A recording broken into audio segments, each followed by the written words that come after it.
Income tax की site के ऊपर हमें एक न्यू फॉर्म देखने को मिला है। फॉर्म का नाम है 168। जब भी हम इनकम टैक्स की साइट को लॉगिन करेंगे, लॉगिन करने के बाद ई फाइल पे जाएंगे, इनकम टैक्स रिटर्न के ऊपर क्लिक करेंगे तो यहाँ पे हमें फॉर्म मिलता है view form 168 income tax act 2025। जो यह हमारा फॉर्म 168 है, यह 26S फॉर्म को रिप्लेस करेगा। जो हमारा 26S फॉर्म है, इसको रिप्लेस करके एक न्यू फॉर्म आ गया है जो कि हमारा 168 फॉर्म होगा।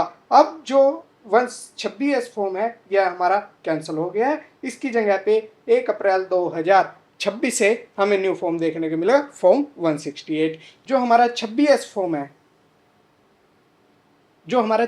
फॉर्म है, इसके अंदर अगर हमारा कोई किसी फर्म ने इनकम या ट्रांजैक्शन के ऊपर टीडीएस डिडक्ट हो गया, उसकी स्टेटमेंट हमें 26S के अंदर देखने को मिलती थी, जिससे हमें रिटर्न भरने के अंदर बहुत आसानी हो जाती थी रिकंसाइल करने के अंदर। अगर हम 26 को इंपोर्ट नहीं करते हैं तो क्लेम नहीं करते हैं तो हमारा रिफंड भी नहीं आता था। अब 1/4/2026 से इस फॉर्म को बंद कर दिया गया है। इसकी जगह पे जो न्यू फॉर्म लेके आए हैं वह लेके आए हैं फॉर्म 168। जो हमारा 26S फॉर्म है, 1 अप्रैल 2026 से हमारा न्यू इनकम टैक्स एक्ट लागू हो गया था। इसमें बहुत से सेक्शनों को चेंज किया गया था और बहुत से फॉर्म को चेंज किया गया था। उसी के अंदर जो हमारा 26S फॉर्म है, इसको भी खत्म किया गया। इसकी जगह पे न्यू फॉर्म लेके आए हैं जो कि हमारा फॉर्म हो गया 168। अब अगर आपका अप्रैल, मई, जून के अंदर भी कोई टीडीएस डिडक्ट हुआ है या टीसीएस डिडक्ट हुआ है, उसको भी अगर आपको चेक करना होगा तो आपको फॉर्म 168 फॉर्म के अंदर जाकर ही अपने टीडीएस टीसीएस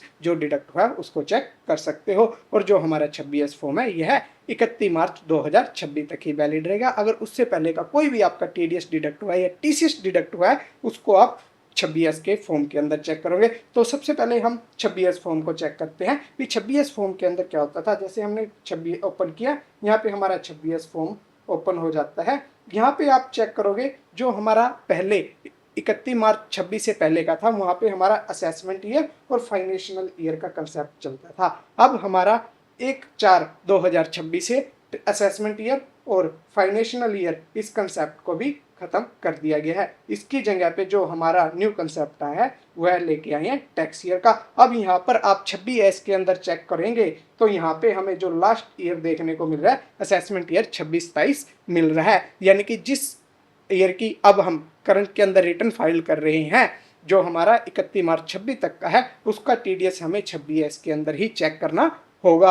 और जो हमारा आगे का जो हमारा करंट पीरियड चल रहा है टैक्स ईयर 26-23, उसकी कोई भी डिटेल हमें 26S के अंदर देखने को नहीं मिली है। अगर हमें 26-23 टैक्स ईयर की डिटेल देखनी होगी तो उसके लिए हमें फॉर्म 168 को चेक करना होगा, क्योंकि जो हमारा असेसमेंट ईयर फाइनेंशियल ईयर का कंसेप्ट था वह पुराने इनकम टैक्स एक्ट में था। जो हमारा न्यू इनकम टैक्स एक्ट है उसके अंदर हमारा टैक्स ईयर का कंसेप्ट आ गया है। और 26S के अंदर जो हमारा सिस्टम चल रहा है वह असेसमेंट ईयर और फाइनेंशियल ईयर के हिसाब से चल रहा है। अब हम फॉर्म चेक करेंगे जो हमारा न्यू फॉर्म लेके आए हैं, फॉर्म 168। अब हम यहाँ पे फॉर्म 68(1) को ओपन करते हैं। यहाँ पे हमें 168 फॉर्म की रिकंसिलेशन ओपन हो जाती है। यहाँ पे हमारा फॉर्म 168 के यहाँ पे हमें 2 ऑप्शन मिलती है। एक तो ऑप्शन मिलता है वेरीफाई अथॉरिटी टीडीएस सर्टिफिकेट का, एक view download form annual tax statement का। अब हम यहाँ पे 168 को फॉर्म करेंगे। यहाँ पे आप देखोगे जो हमारा असेसमेंट ईयर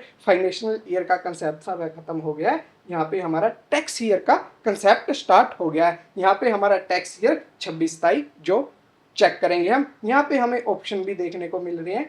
हम PDF में डाउनलोड कर सकते हैं, एक्सेल में डाउनलोड कर सकते हैं, टेक्स्ट में डाउनलोड कर सकते हैं। 26S के अंदर हमें एक्सेल का ऑप्शन नहीं मिलता था, क्योंकि गवर्नमेंट ने जो न्यू इनकम टैक्स एक्ट लेके आए इसमें फॉर्म को भी सिंपल किया गया है और बहुत सी सिंप्लीफिकेशन भी की गई है। जो 168 फॉर्म है वह क्या है उसकी सारी डिटेल यहाँ पे दी गई है। यह हमारा टैक्स स्टेटमेंट रिपोर्ट है, टीडीएस टीसीएस जो भी हमारा डिडक्ट किया गया है पेन बेसिस के ऊपर, यह अमाउंट जो डिडक्टी ने डिडक्ट की है, यह सभी डिटेल यहाँ पे दी गई है। अब हम चेक करेंगे, जैसे हमने व्यू ऑनलाइन पे क्लिक किया, जो हमारा टीडीएस का है, सबसे पहले यहाँ पे जो हमारी पर्सनल डिटेल है, pan number, name, active, operative, सभी डिटेल हमारी यहाँ पे आ जाती है। उसके बाद हम चेक करेंगे हमें 26 के अंदर कभी भी हमें टीडीएस टीसीएस टोटल देखने को नहीं मिलता था। लेकिन फॉर्म 168 के अंदर जो हमारा टोटल टीडीएस है, टोटल टीसीएस है, आउटस्टैंडिंग डिमांड है या रिफंड इशू है, सभी डिटेल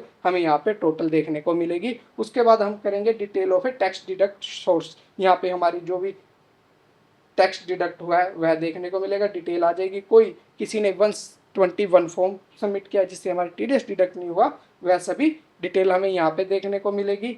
और भी जो भी स्टेप वाइज स्टेप जिस जिस सेक्शन के अंदर आपका टीडीएस डिडक्ट किया हुआ है सभी की डिटेल यहाँ पे दी गई है। उसके अलावा हमें यहाँ पे contact in case any clarification के लिए भी दिया गया है। नंबर 1 जैसे कोई डिडक्टर है उसका कॉन्टैक्ट नंबर, सभी बायर है, कलेक्टर है, टैक्स असेसिंग अथॉरिटी है, यह सब चीज़ हमें देखने को मिलेगी। यहाँ पे सभी आपको वेरिफिकेशन करने के लिए आपके जो टीडीएस डिडक्ट हुआ है कोड के हिसाब से हुआ है, कोड के हिसाब से यहाँ पे डिस्क्रिप्शन भी दिए गए हैं अभी किस कोड के अंदर आपका जो आया है, वह सभी चीज़ आपको 168 फॉर्म के अंदर देखने को मिल रहा है।